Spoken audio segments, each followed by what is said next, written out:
Hello everyone, welcome to practice mock and welcome to today's class of editorial insight. तो कैसे हैं आप सभी? अच्छे हैं? प्रिपरेशन भी काफ़ी अच्छी चल रही है आपकी, आई होप। एंड आपकी English comprehension, reading and vocabulary भी काफ़ी इंप्रूव हो रही होगी, क्योंकि जो एस्पिरेंट्स स्टार्टिंग से ही जुड़े हुए हैं या जिन्होंने एक काफ़ी नंबर ऑफ वीडियोज़ के एडिटोरियल इनसाइट्स के देख लिए हैं, तो इतना तो मैं बिलीव करता हूँ कि उनका रीडिंग कॉम्प्रिहेंशन वो कैब इम्प्रूव तो हुआ ही हुआ होगा, डेफिनेटली हुआ होगा। पैसेजेस को रीड कैसे करना है, रीड करके ऑथर के फैक्ट्स है, ऑथर का इन्फॉर्मेशन है, ऑथर का ओपिनियन, टोन, ये सब आइडेंटिफाई करना, ये भी उनको आ गया होगा। साथ ही साथ वोकैबुलरी भी काफ़ी स्ट्रॉन्ग हो गई होगी उनकी, क्योंकि अब ये 20+ सेशंस हमने ऑलरेडी कर लिए हैं। तो उनमें जितने भी वर्ड्स हमने डिस्कस किए थे, उन वर्ड्स को, उनके सिनोनिम्स एंड एंटोनिम्स को देखना, उनकी मीनिंग्स को समझना, तो आई रियली होप कि आपका वोकैबुलरी भी काफ़ी स्ट्रॉन्ग हो गया होगा। तो जो भी अगर आप में इम्प्रूवमेंट दिखी है तो मुझसे ज़रूर शेयर करें कमेंट सेक्शन में। अगर आपका कोई रिकमेंडेशन है, कोई डाउट है, कोई सजेशन है, तो वो भी आप शेयर कर सकते हैं। तो चलिए स्टार्ट करते हैं आज का ये सेशन। ऑब्जेक्टिव हमारा सेम है कि आपकी रीडिंग कॉम्प्रिहेंशन एंड वोकैबुलरी को इम्प्रूव करें, जिससे आपका इंग्लिश सेक्शन भी मार्क्स बूस्ट हो और फाइनल सिलेक्शन में आपको बहुत हेल्प मिले। तो चलिए स्टार्ट करते हैं। वोकैबुलरी से स्टार्ट करेंगे और जो पहला वर्ड है वो हमारा है प्रीएम्प्टिव, जो कि एक एडजेक्टिव है। अब प्रीएम्प्टिव क्या होता है? ठीक है, तो done to stop someone from taking action, specially action that will be harmful to yourself. मतलब ऐसा देखो, प्रीएम्प्टिव क्या होता है? किसी एक्शन के लिए हम यूज़ करते हैं, और ऐसे एक्शन के लिए जिसको किया जाता है कि as a precautionary measure, as a preventive measure, किसी फ्यूचर में कोई ऐसा एक्शन हो सकता है जो कि हार्मफुल है। उस एक्शन को रोकने के लिए हम जो एक्शन लेते हैं अभी प्रेजेंट में, उसको ही हम प्रीएम्प्टिव कहते हैं। सिनोनिम्स क्या होंगे इसके? Precautionary and प्रिक्लूसिव। प्रिक्लूसिव काफ़ी इंपॉर्टेंट वर्ड है। देखो, प्रिक्लूसिव का मतलब क्या होता है? ऐसा कोई एक्शन जो किया हुआ हो कि फ्यूचर में एक एक्शन को रोक सके। ठीक है, देखो जैसे फ्यूचर में कोई एक्शन होने वाला है, ठीक है, हो सकता है और वो बहुत ही हार्मफुल इफेक्ट डाल सकता है, तो उस एक्शन को रोकने के लिए हम प्रेजेंट में एक एक्शन लेते हैं उस चीज़ को प्रिवेंट करने के लिए, तो उसको हम कहते हैं प्रिक्लूसिव, प्रिकॉशनरी या प्रीएम्प्टिव। जिसे बहुत अगर सिंपल एग्जांपल दूं तो वैक्सीन्स का ही ले लेते हैं। हम वैक्सीन्स क्यों लेते हैं? कि फ्यूचर में हमें इन्फेक्शंस ना हो, डिजीज ना हो। तो इन्फेक्शन और डिजीज़ क्या है? एक ऐसा एक्शन है, एक ऐसा इवेंट है जो हमें हार्म कर सकता है, उसको रोकने के लिए हम वैक्सीन लेते हैं। तो वैक्सीन्स लेना को हम प्रीएम्प्टिव, प्रिकॉशनरी या प्रिक्लूसिव कह सकते हैं। ठीक है, एंटोनिम्स क्या होंगे इसके? Remedial, corrective. अब ये दोनों वर्ड्स जो है रिमेडियल एंड करेक्टिव, ये एंटोनिम्स कैसे हो गए? देखो, प्रीएम्प्टिव, प्रिकॉशनरी, प्रिक्लूसिव, इन ये वाली जो एक्शंस है ये हम कब लेते हैं? पहले लेते हैं, उस इवेंट के, उस एक्शन के होने से पहले लेते हैं। बट रिमीडियल होता है, करेक्टिव होता है, ये रिकवरी के लिए किया जाता है। मतलब एक्शन ऑलरेडी हो चुका है, उसका हार्मफुल इफेक्ट आ चुका है, उस हार्मफुल इफेक्ट को हटाने के लिए हम रिमीडियल या करेक्टिव लेते हैं। रिमीडियल किससे बना है? ये बना है रेमेडी से। और रेमेडी कब होती है? जब डिजीज आ जाता है, जब हार्मफुल इफेक्ट हो जाता है, तो ही हम रेमेडी उसको करते हैं, उसको ठीक करने के लिए। करेक्टिव बना है करेक्शन से। और हम करेक्ट किस चीज़ को करेंगे? जो चीज़ बिगड़ गई होगी। ठीक है, तो दोनों ही इंस्टेंस में रिमीडियल एंड करेक्टिव हम एक्शन तब ले रहे हैं जब वो हार्मफुल जो इवेंट है, हार्मफुल जो एक्शन है वो ऑलरेडी हो चुका है। बट अगर हम प्रिकॉशनरी की बात करें, प्रिक्लूसिव की बात करें, प्रीएम्प्टिव की बात करें, तो इसमें एक्शन हम पहले ही ले लेते हैं। इसीलिए ये सारे वर्ड्स प्रीएम्प्टिव, प्रिकॉशनरी, प्रिक्लूसिव और रिमीडियल एंड करेक्टिव आपस में एंटोनिम्स हैं। ठीक, second word is underline, verb की फर्स्ट फॉर्म है। ठीक है, अंडरलाइन क्या होता है? एम्फसाइज करना, किसी चीज़ को काफ़ी इंपॉर्टेंट दिखाना या ये शो करना कि वो चीज़ काफ़ी इंपॉर्टेंट है। और क्या कह सकते हैं? मैं स्ट्रेस कह सकते हैं, स्ट्रेस करना उस बात को। ठीक है, उस चीज़ को स्ट्रेस करना, हाईलाइट करना। ठीक है, एंटोनिम्स क्या होगा इसका? अंडरस्टेट करता, मतलब जितना ज़्यादा इंपॉर्टेंट है वो चीज़, उसको ऐसा दिखाना कि वो उतनी इंपॉर्टेंट है ही नहीं, उसकी इंपॉर्टेंस को कम करना, उसको डाउन प्ले करना। तो understate and down play antonyms हो गए अंडरलाइन के, स्ट्रेस के और हाईलाइट के। थर्ड इज पाउंडिंग, वर्ब की आईएनजी फॉर्म है। पाउंडिंग क्या होता है? ठीक है, किसी एरिया को अटैक करना, किससे? बॉम्ब से। ठीक है, लार्ज नंबर ऑफ बॉम्ब से अटैक करना over a period of time, मतलब कि रिपीटेडली किसी एरिया को, किसी प्लेस को बॉम्ब से अटैक किया जा रहा है, तो उसको पाउंडिंग कहते हैं। और क्या कहते हैं उसको? बॉम्बार्डिंग कहते हैं, ब्लिट्जिंग कहते हैं। ठीक है, ब्लिटरिस एक नाउन है। ठीक है, ब्लिटरिस क्या होता है? It's an event in which a large number of bombs are thrown or a large number of rockets are targeted at a particular area. तो उसी से बना है ब्लिट्जिंग कि बहुत सारे बॉम्ब्स को थ्रो करना किसी एरिया पे। एंटोनिम्स क्या होगा? डिफेंडिंग एंड गार्डिंग, मतलब बचाना, ठीक है। तो डिफेंडिंग एंड गार्डिंग दोनों का मतलब भी होता है to protect, to safeguard, तो इसीलिए एंटोनिम्स हो गए। फोर्थ इज सॉलिडैरिटी, नाउन है। सॉलिडैरिटी क्या होता है? Support by one person or a group of people for another because they share feelings, opinion, aim etcetera. दो लोग हैं, दोनों की फीलिंग्स, ओपिनियंस, इंटरेस्ट सेम है और दोनों लोग एक दूसरे को सपोर्ट भी कर रहे हैं, तो उस जो सपोर्ट है उसको हम सॉलिडैरिटी कहते हैं। और क्या कहते हैं? फेलोशिप, कैमराडरी, ठीक है। फेलोशिप भी वही होता है जो सपोर्ट हम उन लोगों के लिए शो करते हैं जिनका इंटरेस्ट, जिनका feelings, opinions, aims, objective, goals match करते हैं हमसे। कैमराडरी भी वही होता है to show friendly behaviour, to show friendly attitude, ठीक है, टू समवन जिनके feelings, opinion, aim, objective, goals हमसे सिमिलर होते हैं। एंटोनिम्स क्या होगा? Antagonism, discord. Antagonism is enmity, ठीक है, हॉस्टिलिटी, ठीक है। अब एनिमिटी, हॉस्टिलिटी क्या होता है? बैड फीलिंग्स किसी के लिए, किसी की तरफ बैड एटीट्यूड होना, एंग्री वाला एटीट्यूड होना, ठीक है, अपोजिंग एटीट्यूड होना, तो उसको हम कहते हैं एंटागोनिज्म। डिस्कॉर्ड इज डिसएग्रीमेंट, ठीक है। यहाँ पे सपोर्ट है, यहाँ पे डिसएग्रीमेंट है, ठीक है, अग्री नहीं कर रहे हो उनके फीलिंग्स से, ओपिनियन से, एम्स से, तो दैट इज डिस्कॉर्ड। तो एंटोनिम्स हो गई है। फिफ्थ इज ट्रिगर, वर्ब की फर्स्ट फॉर्म है। ट्रिगर बहुत है, ट्रिगर देखो क्या होता है। अच्छा एक मिनट, ट्रिगर यहाँ पे वर्ब की फर्स्ट फॉर्म नहीं है, हालांकि वर्ब की फर्स्ट फॉर्म भी होती है ट्रिगर, जिसका मतलब होता है किसी चीज़ को कॉज करना, स्टार्ट करना, बिगिन करना, इनिशिएट करना।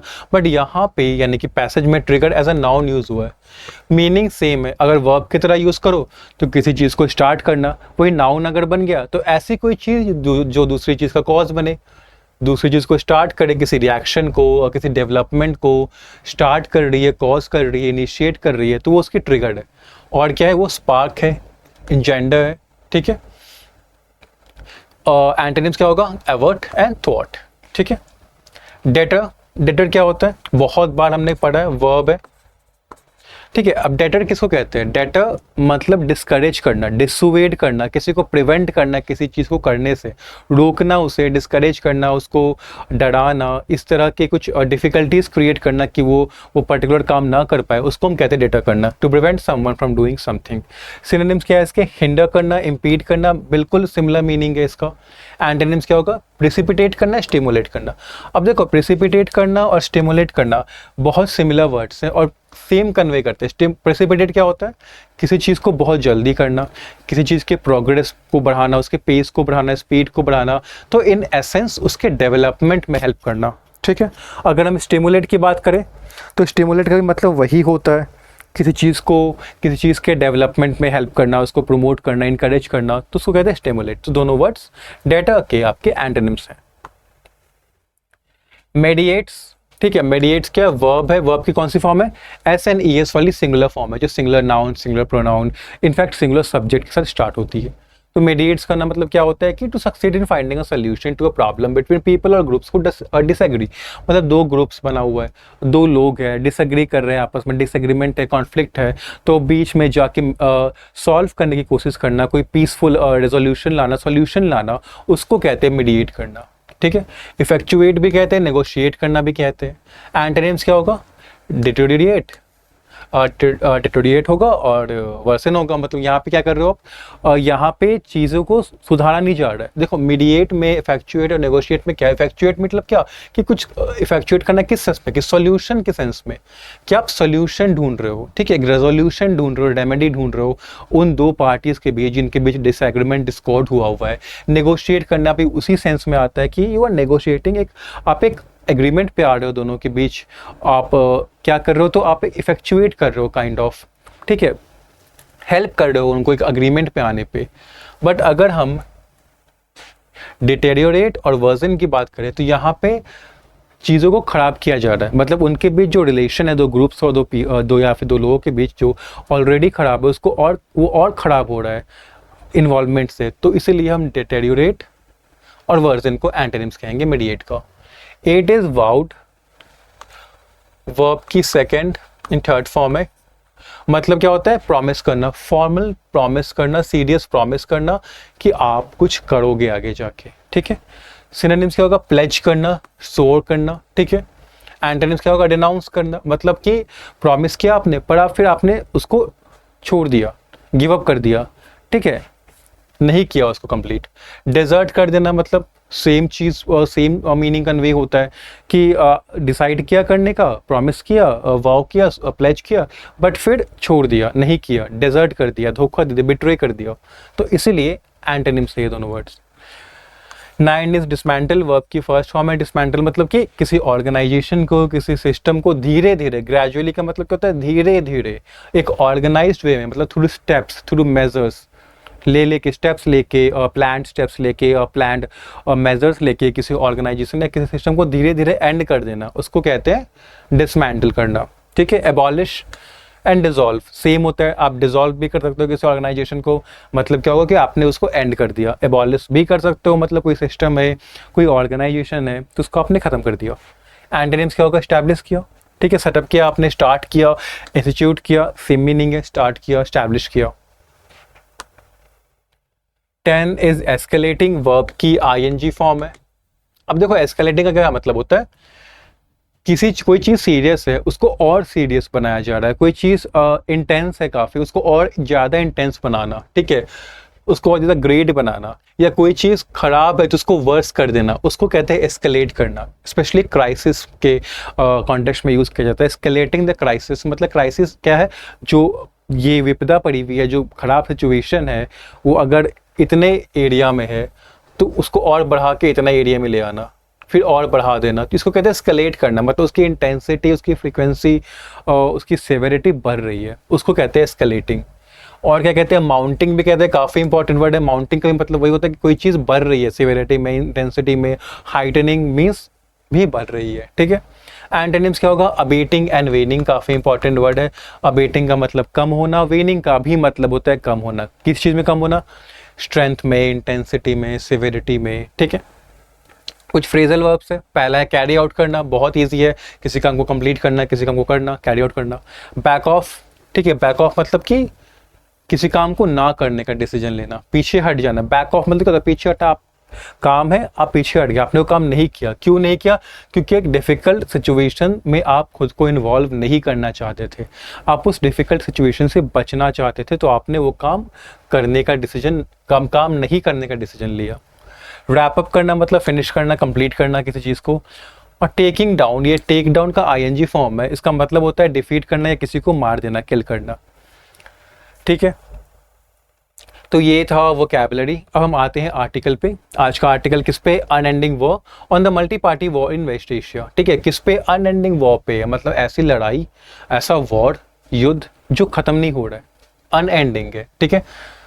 On the multi party war in West Asia, multi party war किसको कहते हैं, जिसमें एक से ज़्यादा पार्टी है। अब पार्टी क्या होती है, जो पार्टिसिपेंट्स है वॉर में, जो फाइट कर रहे हैं, ठीक है। तो क्या है, एक से ज़्यादा पार्टिसिपेंट्स है वॉर में, कहाँ पे, वेस्ट एशिया में, ठीक है। तो इस पे हमारा आर्टिकल है। तो सबसे पहले एज यूजुअल आप पहला पैराग्राफ खुद से पढ़ोगे, फिर ये रहा सेकेंड पैराग्राफ, थर्ड, ये लास्ट पैराग्राफ। तो आप पॉज करके पैराग्राफ, एक पैराग्राफ के बाद सेकेंड पैराग्राफ पढ़ोगे, फिर third and then last paragraph पढ़ोगे, ठीक है, खुद से पहले। उसके बाद ये क्वेश्चन है आरसी के जो इस पैसेज पे बेस्ड है, इसको आप पहले खुद से करोगे अटेम्प्ट सॉल्व करने का, ठीक है। ये पहला क्वेश्चन है, ये सेकंड है, ये थर्ड, ठीक है। चलो अब आते हैं, ठीक है, देखते हैं क्या कह रहा है पैसेज। तो क्या है, अनएंडिंग वॉर है, ठीक है। वॉर कैसा है, अनएंडिंग है, खत्म ही नहीं हो रहा है, चलता ही जा रहा है। और पैसेज किस पे है, मल्टी पार्टी, जो एक से ज़्यादा पार्टिसिपेंट्स हैं। मल्टी पार्टी मतलब दो से भी ज़्यादा पार्टिसिपेंट्स हैं वॉर में, जो वेस्ट एशिया में हो रहा है, ठीक है, वो ख़त्म नहीं हो रहा है।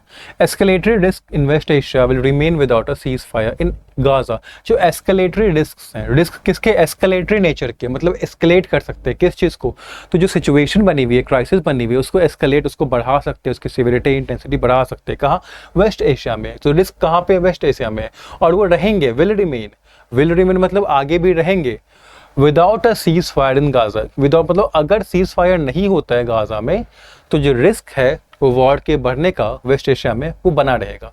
ठीक है, अब यहाँ पे देखो अनएंडिंग लिखा है, अगर मैं पूछूं अनएंडिंग का सिनोनिम्स क्या हो सकता है तो क्या क्या हो सकता है? परपेचुअल हो सकता है, इटर्नल हो सकता है, और क्या हो सकता है?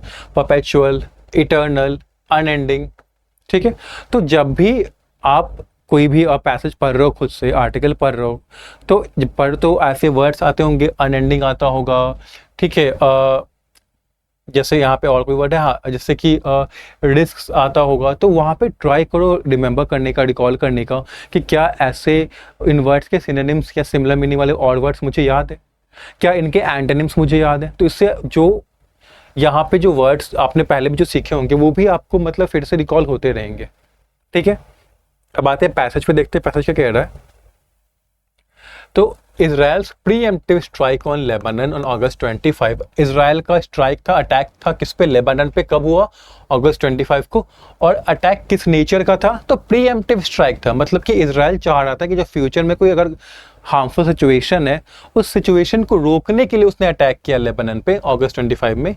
And Hezbollah's rocket and drone attacks on Israel, और जो हेजबोल्ला का रॉकेट और ड्रोन अटैक हुआ इजराइल पे, अंडरलाइन, तो ये दोनों अटैक्स अंडरलाइन मतलब एम्फसाइज करते हैं, जोड़ देते हैं किस चीज पे? The complexities and escalatory risks of the raging multi-war in West Asia since October 2023। तो ये क्या emphasize करते हैं, किस बात की जोर करते हैं कि कितनी complexities है, कितने escalatory risks हैं। ठीक है, जो वॉर, मल्टी पार्टी वॉर जो कंटिन्यू किए जा रहा है, रेजिंग मतलब कंटिन्यू हो जा रहा है, चले जा रहा है, उससे जुड़े कितने रिस्क हैं, कैसे रिस्क कि ये वॉर आगे भी बढ़ सकता है, फैल सकता है, और कॉम्प्लेक्सिटीज है, उन्हीं को ये एम्फसाइज कर रहा है, जोड़ दे रहा है। कहाँ पे? वेस्ट एशिया में, अक्टूबर 2023 से। While the main theater is Gaza, main theatre क्या गाजा है। अब मेन थिएटर से क्या मतलब है ऑथर का? अगर ऑथर ने कहा है कि मेन थिएटर, तो थिएटर में क्या होता है?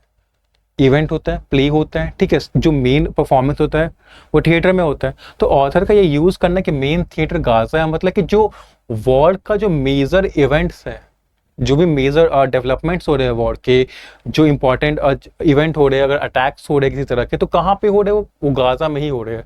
ठीक है, which Israel has been mercilessly pounding, और गाजा को क्या कर रहा है इजराइल? मर्सीलेसली मतलब कि बिना मर्सी के, ठीक है, बिना मर्सी सो किए हुए पाउंड किए जा रहा है, मतलब कि उस पर बॉम्ब से अटैक किए जा रहा है। Since the October 7 Hamas attack, और कब से किए जा रहा है? तो जो अक्टूबर 7 को हमास अटैक हुआ था उसके बाद से इजराइल गाजा पे बॉम्ब के अटैक्स किए ही जा रहा है। किस वे में? मर्सीलेस वे में, बिना मर्सी के। The conflict has effectively spread to Israel's northern border and southern Lebanon, और जो कॉन्फ्लिक्ट है इन दोनों के बीच वो अब कहाँ बढ़ गया है? इजराइल के नॉर्दर्न बॉर्डर तक पहुंच गया है और सदर्न लेबनान तक पहुंच चुका है। मतलब यहाँ पे जो अटैक है उसकी जो स्केल है वो यहाँ पे बढ़ गया है। ओवर द past 10 months, ठीक है, Hezbollah, the Iran-backed Lebanese Shia militia has launched hundreds of rocket attacks toward Israel। अब देखो, over the past 10 months मतलब पिछले जो 10 महीने गुजरे हैं उसमें क्या हुआ है? तो Hezbollah, ठीक है, the Iran-backed Lebanese Shia militia, अब इसको समझो। Hezbollah क्या है? एक लेबानीज शिया मिलिशिया है। मिलिशिया क्या होते हैं? ऐसे ग्रुप होता है, ऐसे पीपल का जो कि ऑफिशियली सोल्जर्स नहीं होते बट सोल्जर्स की तरह फंक्शन करते हैं। तो हेजबोल्ला क्या है? शिया मिलिशिया है। कहाँ का? लेबानन का। और ईरान बैक्ड है। बैक्ड का मतलब क्या होता है? सपोर्ट करते हैं। बैक्ड अगर हम कह रहे हैं तो मतलब क्या होता है? सपोर्टेड, यानी ईरान सपोर्ट करता है किसको? हेजबोल्ला को, ठीक है। और वो क्या कर रहा है 10 महीनों में? तो हेजबोल्ला ने लॉन्च किया है hundreds of rocket attacks Israel के तरफ इन सॉलिडारिटी विद द पैलेस्टीनियंस। और क्यों किया है उसने? ठीक है, तो क्योंकि वो सॉलिडारिटी में है। वो क्या शो कर रहा है? फ्रेंडशिप शो कर रहा है, कमराडरी शो कर रहा है, फेलोशिप शो कर रहा है, ठीक है। ये शो कर रहा है कि जो पैलेस्टाइनियंस हैं उनके जो ओपिनियंस हैं, उनके जो एम्स और ऑब्जेक्टिव है वो सिमिलर है किसके? हेजबोल्ला के, ठीक है। Israel has responded with air strike. अब इजराइल फिर जब अटैक हो तो उसने भी रिस्पॉन्ड किया, ठीक है, रिटेलिएट किया, किससे, एयर स्ट्राइक से, एयर अटैक से लेबनान पे, किलिंग हेजबोल्ला ऑपरेटिव्स एंड सिविलियंस। और इस अटैक में हेजबोल्ला के जो ऑपरेटिव्स हैं, जो एक्टिवली पार्टिसिपेट कर रहे हैं वॉर पे, वो और जो सिविलियंस हैं, वो दोनों ही, उन दोनों की ही डेथ हुई है। The trigger for the latest flare up, जो लेटेस्ट फ्लेयर अप है मतलब अभी जो एस्केलेशन है, जो फ्लेयर अप क्या होता है, जो फिर से कोई चीज़ चल रही थी अब उसमें फिर से एस्केलेशन आया, मतलब चीज़ें फिर से ख़राब चीज़ें, वॉलेट चीज़ें फिर से होने लगी है। तो जो ट्रिगर है, जो कॉज है, लेटेस्ट जो सिचुएशन खराब हुआ है उसका क्या है, इजरायली किलिंग ऑफ फौद शुक्र और सीनियर कमांडर ऑफ हेजबोल्ला। तो ट्रिगर क्या है, तो जो इजरायली किलिंग, जो इजराइल ने किल कर दिया फौद शुक्र को, जो कि एक सीनियर कमांडर थे हेजबोल्ला के, तो ये जो किलिंग थी फौद शुक्र की, वही ट्रिगर थी, वही कॉज थी लेटेस्ट जो वायलेंट अपराइजिंग हो रहा है उसका। और कैसे, कहां पे किल किया था, तो in a strike in Beirut on July 31 the day Israel killed Hamas leader Ismail Haniyeh in Tehran. तो कब किल किया फवाद शुक्र को, तो बेरूत में किया, स्ट्राइक में जुलाई 31 को, और इसी दिन इजराइल ने हमास लीडर इस्माइल हानिये को भी तेहरान में किल कर दिया। On August 25 after striking hundreds of Hezbollah targets, अब अगस्त 25 मतलब अगस्त 25 को after striking hundreds of Hezbollah target, जब हंड्रेड्स ऑफ हेजबोल्ला टारगेट पे जब इसराइल ने अटैक किया, उसके बाद इसराइल ने कहा कि the Shia group was planning to carry out a large scale attack and that its assault was defensive. उसने क्या किया, इसराइल ने ये कहा कि जो शिया ग्रुप है, यानी जो हेजबोल्ला है, क्योंकि इसके बारे में हमने पढ़ा कि ये क्या है, ईरान बैक्ड शिया ग्रुप है, तो अगर शिया ग्रुप की बात हो रही है तो ये किसकी तरफ कर रही है, रेफर हेजबोल्ला की तरफ। तो इसराइल ने ये कहा कि जो हेजबोल्ला है, यानी शिया ग्रुप है, वो प्लान कर रहा था, क्या कैरी आउट मतलब करने का, क्या करने का, एक लार्ज स्केल अटैक। तो एक लार्ज स्केल अटैक की प्लानिंग कर रहा था वो, और हमने जो ये अटैक किया है हंड्रेड्स ऑफ हेजबोल्ला टारगेट, वो हमने इसलिए किया है कि इस अटैक को हम प्रिवेंट कर सके, यानी कि डिफेंसिव नेचर का था। That its assault was defensive, मतलब खुद को डिफेंड करने के लिए, खुद को बचाने के लिए, इस जो लार्ज स्केल अटैक है इसको प्रिवेंट करने के लिए उसने ये स्ट्राइक किया। ठीक है, तो वो अपना रीजन दे रहा है यहाँ पे इसराइल कि उसने हंड्रेड्स ऑफ हेजबोल्ला टारगेट्स पे स्ट्राइक क्यों किया। ठीक है, बट द मासिव स्ट्राइक, जो मासिव स्ट्राइक थी, जो ये हंड्रेड्स ऑफ हेजबोल्ला टारगेट पे स्ट्राइक किया गया, did not deter Hezbollah from launching over 300 काशियर rockets and drones towards Israel, killing at least 1 soldier and wounding several. तो जो मासिव स्ट्राइक जो इसराइल ने किया था, इस रीजन से कि जो एक लार्ज स्केल अटैक प्लान किया जा रहा है उससे खुद को बचाना है, तो उस मासिव स्ट्राइक से हेजबोल्ला डरा नहीं, डिटर नहीं हुआ, डिस्करेज नहीं हुआ, और उसने क्या किया, 300 काशियर रॉकेट्स और ड्रोन्स लॉन्च कर दिए इजराइल की तरफ, जिनमें एक सोल्जर की डेथ हो गई और काफ़ी सारे वुंड हो गए, मतलब घायल हो गए, चोटिल हो गए। After Sunday's pre dawn bombardment, Sunday को जो प्री डॉन बम्बार्डमेंट्स हुए, ठीक है, मतलब जो सुबह होने से पहले, प्री डॉन, डॉन क्या होता है, मॉर्निंग, तो मॉर्निंग से पहले, ठीक है, जो बम्बार्डमेंट्स हुए, उसके बाद both sides have signal D escalation, दोनों ही साइड यानी कि हेजबोल्ला एंड इजराइल ने सिग्नल किया क्या, डी एस्केलेशन का, कि अब वो जो मिलिट्री ऑपरेशंस है, जो ये अटैक्स कर रहे हैं, उनमें रिडक्शन करेंगे। ठीक है, डी एस्केलेशन वही होता है, रिडक्शन करना। Hezbollah chief Hassan Nasrallah says his group achieved its target. Hezbollah के चीफ कह रहे हसन नजरल्ला ने कहा है कि जो उनका ग्रुप है हिजबुल्लाह, उसने अपना टारगेट अचीव कर लिया है, उसने अपने गोल्स अचीव कर लिए हैं। तो मे बी ये रीज़न हो सकता है कि वो रिड्यूस कर रहे हैं अपने मिलिट्री ऑपरेशंस को। While Israeli defence minister Yoav Gallant said his country does not want a regional war. और Israeli defence minister Yoav Gallant ने क्या कहा है कि जो उनकी कंट्री है इजराइल, वो एक रीजनल वॉर नहीं चाहती है। तो दोनों ने ही डे एस्केलेट किया है, सिग्नल क्या दिया है कि डे एस्केलेट कर रहे हैं, पीछे थोड़ा सा हट रहे हैं। ठीक है, अपना अपना रीज़न भी दिया है। इजरायली डिफेंस मिनिस्टर ने ये रीज़न दिया है, ठीक है, कि उसकी कंट्री नहीं चाहती है रीजनल वॉर करना, तो वो डी एस्केलेट कर रहे हैं। वही हिजबुल्लाह ने के चीफ ने ये कहा है कि उनके ग्रुप का टारगेट अचीव हो गया, तो वो और फर्दर अटैक नहीं करेंगे। तो यहाँ पे उन्होंने अपना अपना रीज़न दिया है।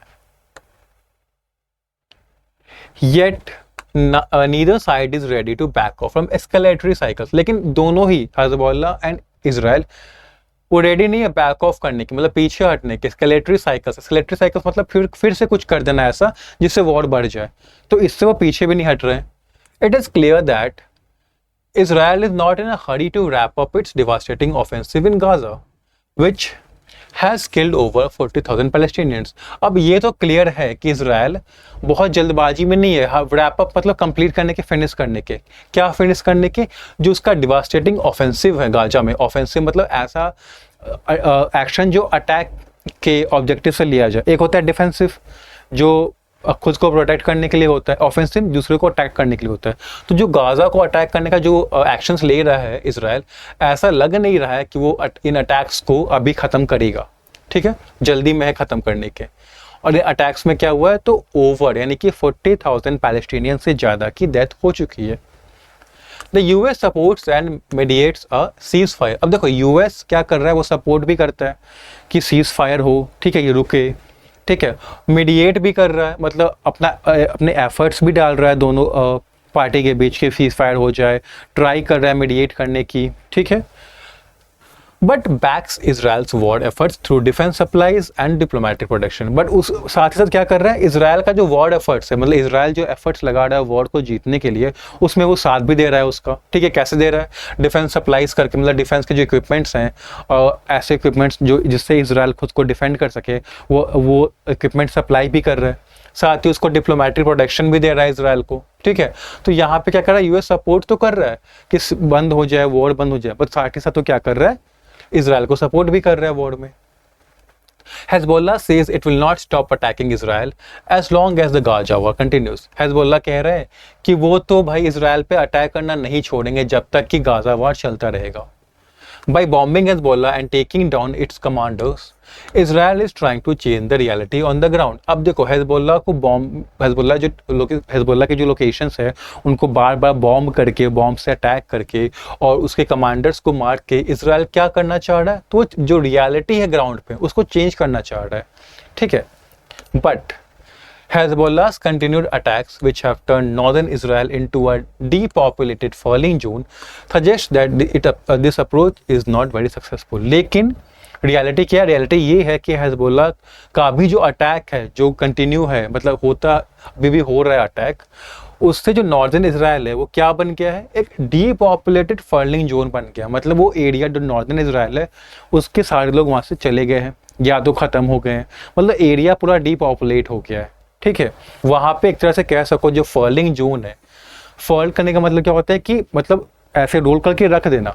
तब रोल करके रख देने का क्या मतलब है कि वहाँ पे जो नॉर्दर्न इसराइल में जो भी लाइफ थी, जो डे टू डे लाइफ चलती थी लोगों की, वो हट गई है, वो वहाँ पे नहीं है, डीपॉपुलेट हो गया, मतलब लोग वहाँ पे नहीं रह रहे। क्यों? क्योंकि इतना अटैक ही हुआ है हिजबुल्लाह का वहाँ पे। When Israel began attacking Hamas, it vowed to dismantle the group. जब इसराइल ने स्टार्ट किया था हमास पे अटैक करना, तो उसने ये प्रॉमिस किया था कि वो ग्रुप को यानी हमास को डिसमेंटल कर देगा, मतलब खत्म कर देगा। Today, आज even the Israeli defense forces doubt whether it can be destroyed. देखो जब इसराइल स्टार्ट किया था अटैक करना तो उसने ये प्रॉमिस किया था कि वो तो ख़त्म कर देगा हमास को, लेकिन आज देखो क्या हो रहा है कि आज इजरायली डिफेंस फोर्स भी ये डाउट करते हैं, उनको डाउट है कि शायद ही हमास ख़त्म किया जा सकता है, ठीक है। मतलब कि स्टार्ट तो किया अटैक ये सोच के कि ख़त्म कर देंगे, बट जब अटैक करना स्टार्ट किया तो वहाँ से हमास ने भी रिटेलिएट किया, वापस से अटैक किया। तो अब इनको थोड़ा रियलाइज़ हो रहा है इजरायली डिफेंस फोर्सेस को कि शायद डिस्ट्रॉय हम नहीं कर पाएंगे हमास को। While the war on Hamas still continues, Hamas पे जो वॉर है वो चले जा रहा है। The conflict with Hezbollah is escalating. तो एक तरफ क्या है कि हमास पे जो वॉर है वो कंटिन्यू हो रहा है, दूसरी तरफ जो हेजबोल्ला का कॉन्फ्लिक्ट है वो बढ़ते जा रहा है। एस्केलेट करना मतलब बढ़ते ही जा रहा है। By destroying Hamas, Israel wanted to strengthen its security in the south. देखो हमास को डिस्ट्रॉय करके इसराइल चाहता था कि अपनी सिक्योरिटी जो साउथ में है उसको स्ट्रॉन्ग करे, लेकिन जो वॉर बढ़ गया, जो आगे जाके वॉर बड़ा होता गया, उससे has heightened it's insecurity in the north. उससे क्या हुआ कि इसराइल के नॉर्दर्न पार्ट्स में इनसिक्योरिटी आ गई। यानी कहना क्या चाह रहा है कि इसराइल हमास को डिस्ट्रॉय करके साउथ को स्ट्रांग बना रहा था, लेकिन वॉर में उसका जो नॉर्थ है वही कॉम्प्रोमाइज हो गया, वही क्या हो गया, वही इनसिक्योर हो गया। And Israel does not have any easy military solution for Hezbollah, और इसराइल के पास कोई इजी मिलिट्री सॉल्यूशन भी नहीं है हेजबोल्ला के लिए, क्योंकि हेजबोल्ला भी रिटेलिएट कर रहा है, वो भी अटैक कर रहा है। तो इसराइल के पास अभी कोई इजी मिलिट्री सॉल्यूशन नहीं है।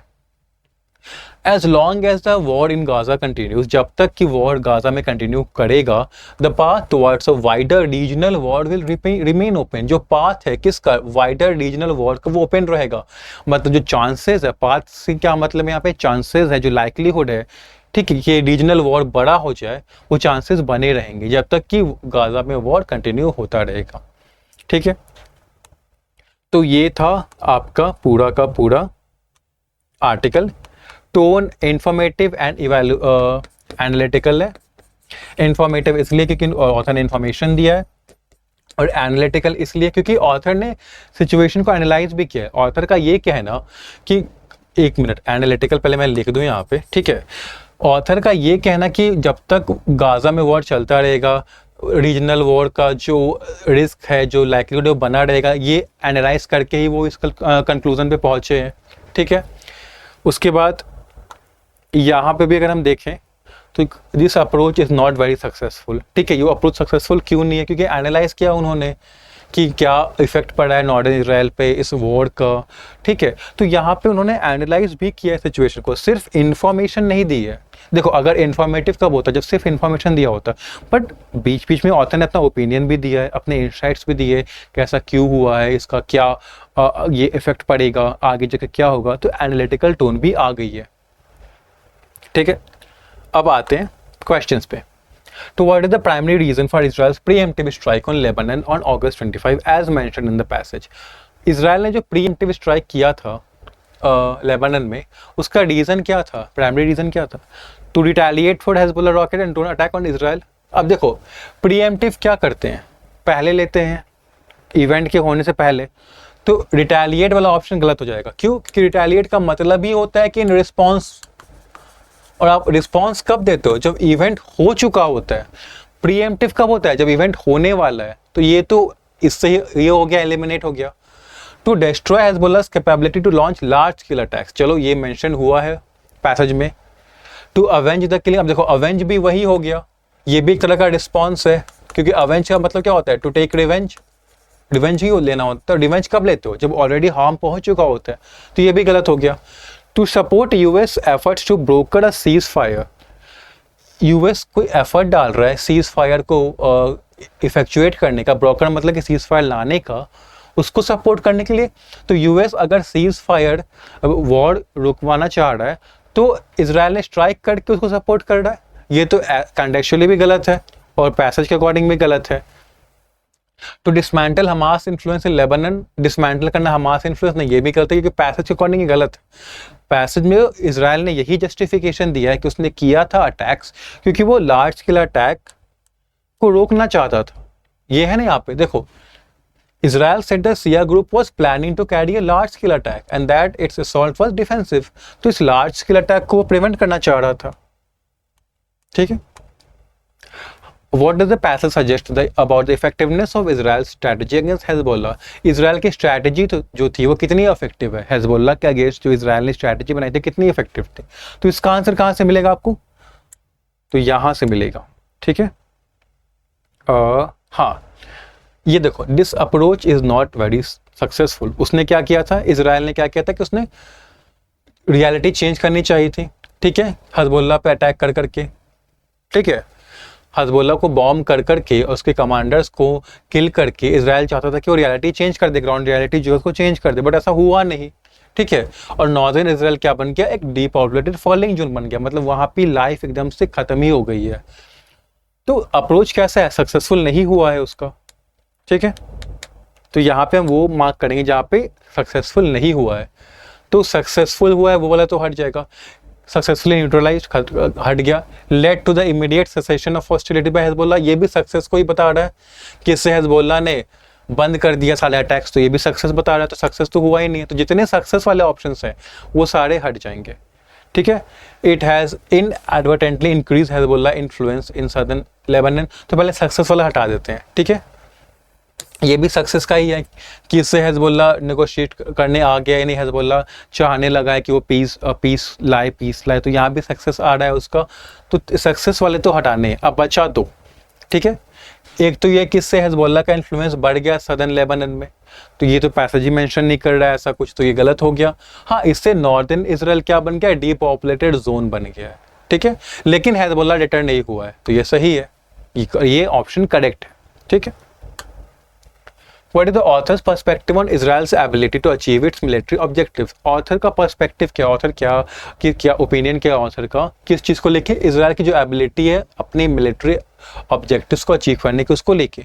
तो ऑथर ने यहाँ पे दिया तो था, देखो, Israel does not have any easy military solution for Hezbollah, मतलब जो मिलिट्री ऑब्जेक्टिव्स है इजी मिलिट्री सॉल्यूशन नहीं है, मतलब जो मिलिट्री ऑब्जेक्टिव्स होंगे वो इसराइल के बहुत इजीली कंप्लीट नहीं होंगे, ठीक है, डिफिकल्टीज होगी, उसे फेल भी कर सकता है, तो सक्सेसफुली वाला तो गलत हो गया, ठीक है।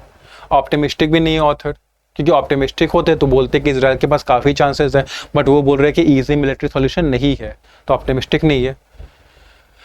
ये सोचना कि इसराइल का military strategy soon force Hezbollah to surrender, Hezbollah surrender कर देगा, मतलब इसराइल की जो मिलिट्री स्ट्रैटेजी है वो हिजबुल्लाह को सरेंडर करा देगी, तो यहाँ भी पॉजिटिव बात हो रही है, लेकिन उसकी मिलिट्री स्ट्रैटेजी को ये भी गलत है। The author believes Israel approach will lead to a lasting peace, यहाँ भी पॉजिटिव बात हो रही है, तो ये भी गलत हो गया। नेगेटिव बात तो इसमें हो रही है, अनलाइकली क्या है, नेगेटिव वर्ड है, तो ऑथर सजेस्ट कर दे कि इजराइल अनलाइकली एक सिंपल मिलिट्री सॉल्यूशन नहीं मिल पाएगा उनको, तो ये करेक्ट आंसर है। तो ये था आज का पैसेज, काफ़ी इजी पैसेज था, मतलब बहुत ही, मतलब एक तरह से इजी इन द सेंस कि बहुत ज़्यादा, मतलब ऑथर ने इनडायरेक्ट बातें नहीं कही थी, जो भी उनको लगा उन्होंने वर्ड्स बहुत ही, मतलब एक तरह से कहूँ मैं तो एक्सप्लिसिटली कन्वे किया था, चीज़ों को डायरेक्ट कन्वे किया था, जिससे इस पैसेज को समझना और पैसेज पे बेस्ड जो क्वेश्चंस हैं उनको आंसर करना इजी हो गया था। तो देखिए पैसेज बहुत तरह के आ सकते हैं, जैसे ये एक इजी पैसेज था, हमने जो कुछ दिन पहले के जो सेशंस में किया, इनफैक्ट कल भी जो किया, वो उतना इजी पैसेज नहीं था, क्योंकि उनमें समझना पड़ रहा था चीज़ों को, ठीक है। तो पैसेजेस हर तरह के आते हैं एग्जाम में, हर तरह के पैसेजेस से फेमिलियर होना आपके लिए ज़रूरी है अगर आपको अच्छा मार्क्स स्कोर करना है इंग्लिश सेक्शन में, ठीक है। तो जैसे ये इजी था, मे बी आने वाले पैसेजेस डिफ़िकल्ट हो सकते हैं, तो अगर पैसेज डिफ़िकल्ट होगा तो उस पर क्वेश्चंस भी डिफ़िकल्ट हो सकते हैं, तो आपको टैकल करना उनको आना चाहिए, और इसीलिए इंपॉर्टेंट है कि आप ये सेशंस कंटिन्यू करें, ठीक है, देखें, और जो भी जिस तरह से यहाँ पे अप्रोच दिखाई जा रही है पैसेज को पढ़ने की, किस तरह से पढ़ा जाता है, जैसे यहाँ पे तो डायरेक्ट था सारा, अगर इस पैसेज की हम बात करें तो चीज़ें डायरेक्ट थी, तो हमें ना तो उतना कनेक्शन बनाना था, ना तो हमें चीज़ों को बहुत डीपली समझने की ज़रूरत थी इसमें, बट कुछ पैसेज में पढ़ती है और जहाँ पे पढ़ती है वहाँ पे हम डीपली समझते भी हैं, तो इससे आपका ही ऑलराउंड डेवलपमेंट हो रहा है। तो अब हम मिलेंगे आपसे नेक्स्ट सेशन में, तब तक के लिए अच्छे से पढ़ाई करते रहे, मॉक्स लगाते रहे, क्योंकि एग्ज़ाम्स तो काफ़ी पास एग्ज़ाम का सीज़न अब तो आ ही गया है, तो मॉक्स लगाना बहुत ज़रूरी है। आपको उनको एनालाइज करें, परफॉर्मेंस को इम्प्रूव करें, जो भी आपके वीक एरियाज़ है उन पर वर्क करें, ठीक है, एग्ज़ाम को क्रैक करें और फाइनली जॉब ले। Thank you, have a nice day, और मैं मिलूँगा आपसे नेक्स्ट सेशन में।